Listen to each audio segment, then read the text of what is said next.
Hello guys and welcome. So in this video I wanted to do a Final Fantasy XIV Shadowbringers versus World of Warcraft Shadowlands comparison. So this video is aimed at people who have played one or the other or both and are curious about the similarities between the two. I'm going to start this by saying that I am a fan of both games. I am not biased towards one over the other. So hopefully I'll be able to give a fair opinion about both games. So Shadowbringers, we'll start with Final Fantasy XIV. Shadowbringers is the third expansion of Final Fantasy XIV, A Realm Reborn, which came out or relaunched in August 2013.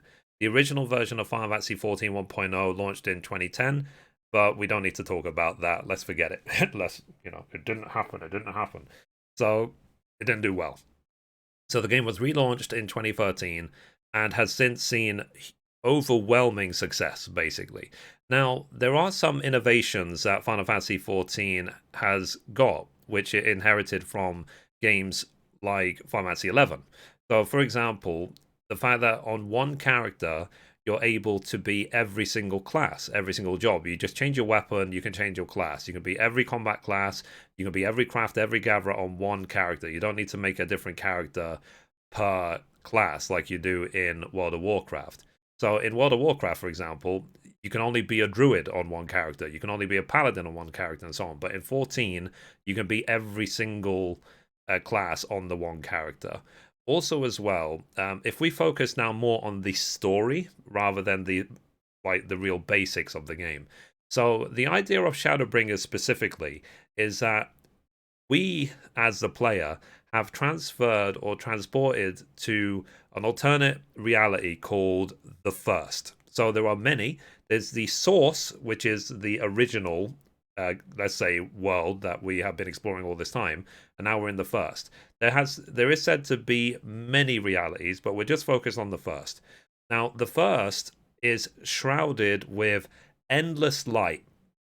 So there was a I don't want to spoil too much, basically, but there's a curse that has shrouded the entire world in endless light.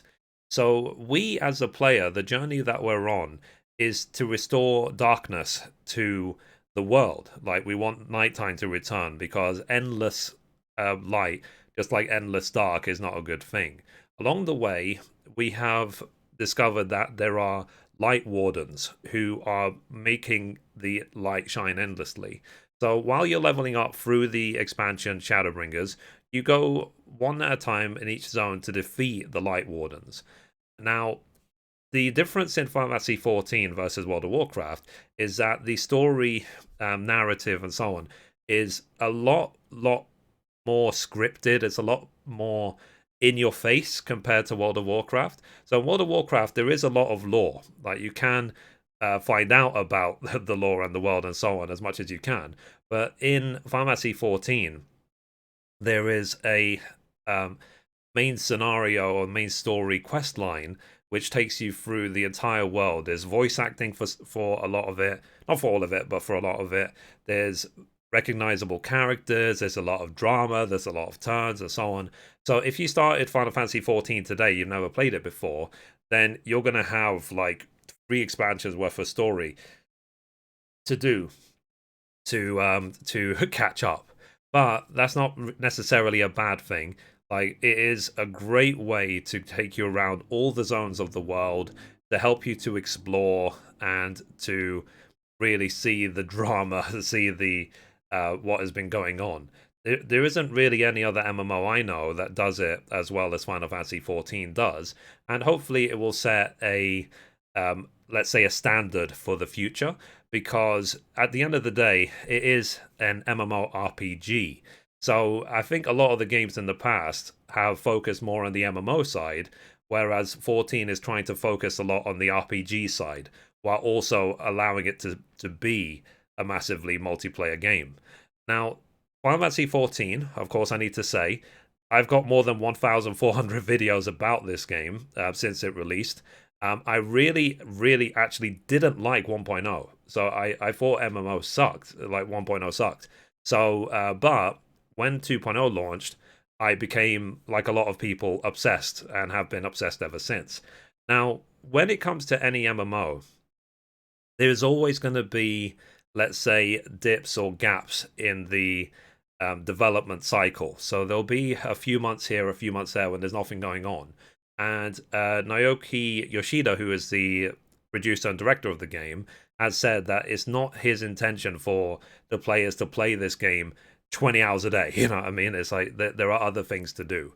Now, this game has drawn a lot of inspiration from World of Warcraft. So when it was going through the change from 1.0 to 2.0, Naoki Yoshida got a lot of inspiration from World of Warcraft. So in order to play the game. Now, Shadowbringers itself, it's a great expansion for any MMO. It's probably I think it's like one of the best expansions ever for any MMO. The music, the soundtrack's amazing, the story is amazing, everything is amazing, and it really, really increases the bar for what expansions for MMOs should be like, let's say. So now, in a moment, we're going to get on to World of Warcraft, specifically the expansion Shadowlands. Now, like I said, with 14, basically, there is a free trial as well. So I'm going to link as many useful resources in the description down below for Final Fantasy XIV. Okay, so as you can see, this game came out in July.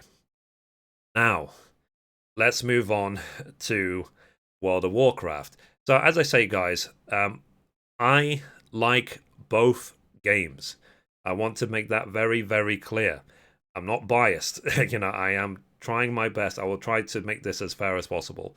So Shadowlands is the next expansion of World of Warcraft. It's not actually come out yet. So, but I wanted to make this video ahead of time because we've had all the announcements as of last BlizzCon. So, Shadowlands, the idea of the game is that, or Shadowlands specifically, is that the Shadowlands is like the afterlife of the Warcraft universe. So every time, for example, when you die in World of Warcraft, you have to run your spirit back to your body. That place where you are when you're running your spirit back is the Shadowlands. So now what happens is, for the story, is that Sylvanas, who you can see walking on the screen, she is the leader of the undead. She is a banshee who became a banshee because of the Lich King, and she goes to confront the Lich King, as you can see right here. Now, in the past, it would be deemed that it would be impossible for someone like Sylvanas to take on the Lich King. It just would be impossible. There's no way. But at the end of the Wrath of the Lich King expansion, which came out previously, the original Lich King, or, well, I would say the original, like the previous owner of the helmet, was called Arthas Menethil. He was defeated, and the person who became the Lich King is Bovar. Now, Bovar, as we can see in this trailer, is a lot weaker than Arthas Menethil was. To make the point clear of how much I like this game, I like World of Warcraft. Like, you know that my name on YouTube or in 14 is Mithrie Menethil. So Menethil after Arthas Menethil, the Lich King. So I have always been a fan of both games, and I always will be. So as we can see here, they set up this idea that Sylvanas is attacking the Lich King. She wants revenge on him. So in the Warcraft story, if you look back at the old Warcraft story of Warcraft 3, for example, there are some really good videos. I'll see if I can link one in the description below as well, of all the cutscenes of Warcraft 3, where basically when the Lich King invaded Quel'Thalas, which is the home of the elves, or the Blood Elves, who became the Blood Elves, Sylvanas was the head of the guard, let's say. She was in charge of the defense. But the Lich King with the Scourge, managed to overwhelm them to take over. And that was while the Lich King was on his way to the Sunwell to raise up Kel'Thuzad. But that's something to look at if you look at the Warcraft story. And Kel'Thuzad was the last boss of Naxxramas in World of Warcraft lore.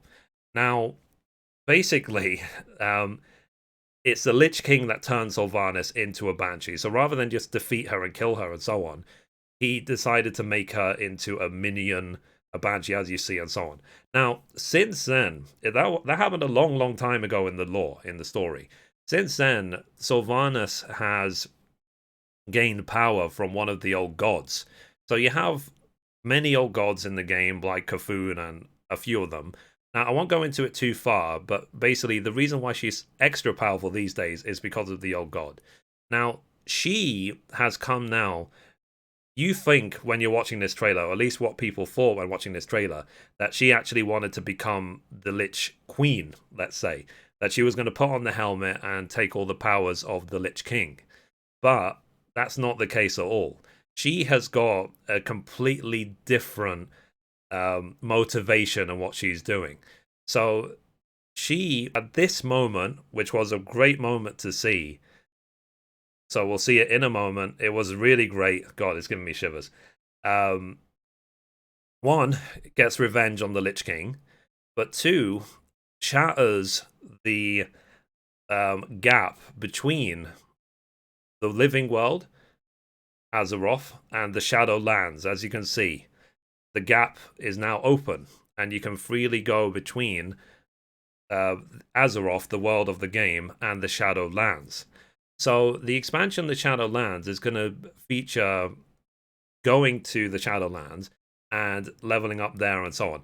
Now, the thing with that is the point of this is that because you're able to go now to the Shadowlands, effectively to the afterlife of World of Warcraft, technically, there's no reason why you can't see all of the previous bosses, all the previous characters who have died, and so on, who were in World of Warcraft in the past. All of them technically could be available in Shadowlands. So yeah. So I'm really looking forward to it. Like, I really can't wait for Shadowlands. I'm very excited. So now, World of Warcraft specifically, like I said, the story is great, the lore is great, but the narrative is not as set as Final Fantasy XIV. It just isn't. There is a lot of quests, there's a lot of reading, but a lot of players, most players, I think, will just skip through it. They'll just be like, skip. Whereas in 14, the story is more, like I said, it's more dealt with neatly, let's say. But I would say not to ignore the lore of World of Warcraft. There's a great lore in the game. Now, in terms of MMOs, both of them, they both have crafting, they both have gathering, they both have PvP, they both have raids. They both have a lot of very similar features. Some, like World of Warcraft, I feel does PvP better than Final Fantasy XIV. Final Fantasy XIV does story better than World of Warcraft. So there is a nice balance between the two. The community in Final Fantasy XIV, I feel, is kinder and more gentle than the community of World of Warcraft. But the people in World of Warcraft now have been together. The people who have been playing the game since the beginning have been together now for the last, 15 years. So some people have grown up together playing World of Warcraft. So let's say the loyalty between the players in both games is extremely high. So yeah. So anyway, guys, I could talk about both games all day. I really, really could, but I don't want this to turn into like a 2-hour video. I'm going to link as many useful resources in the description down below. And to answer the question, some people had this thing of, oh, Final Fantasy XIV released Shadowbringers, therefore World of Warcraft copied it and released Shadowlands. Not at all. Like, the Shadowlands existed on the path for World of Warcraft years before Final Fantasy XIV even existed. And the only same thing between Shadowbringers and Shadowlands is that they both have the word shadow. That's it. There's no other similarities between the two. So 14 is, like they said, they're completely different games. They're both great. And yeah, so like I said, guys, please be civil to each other. You can like both. Like, no one says you have to like one over the other and so on. I am personally looking forward to Shadowlands. It is not going to take me away from my enjoyment of Shadowbringers. Simple as that. So yeah, so like I said, guys, I could talk about this all day, but I've got things to do. You know what I mean? I'm sure you all do too. So anyway, guys, that's it for this video. Thank you for watching. If you liked it, be sure to give it a thumbs up. You can watch a random video over there. You can watch the latest upload down there, or you can click down here to subscribe. Thank you, guys. Bye bye.